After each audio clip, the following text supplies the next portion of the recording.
आई लोग के एगो हम गाड़ी सुनाओ तनी जो शादी विवाह में सब माई बहन गावेली वो हम गाओ तनी आगे सुनी लोगी।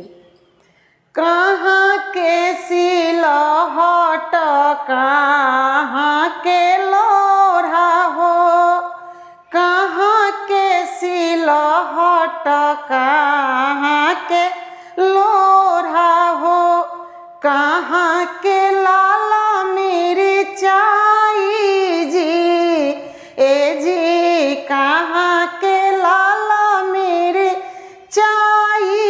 जी।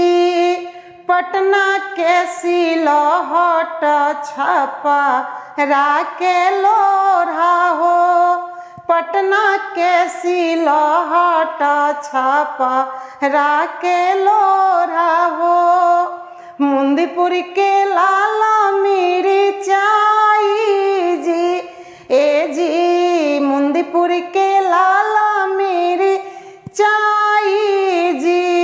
लाल मिरचाई अरे हन के पिसाई हो, लाल मिरचाई अरे हन के पिछाई हो, लाल मिरचाई अरे हन के पिसाई हो।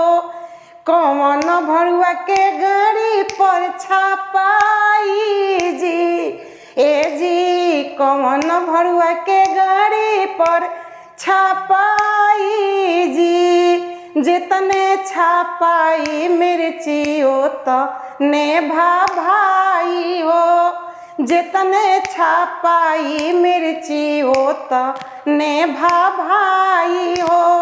हमनी के खूबे मजा आई जी, ए जी हमनी के खूबे मजा आई जी।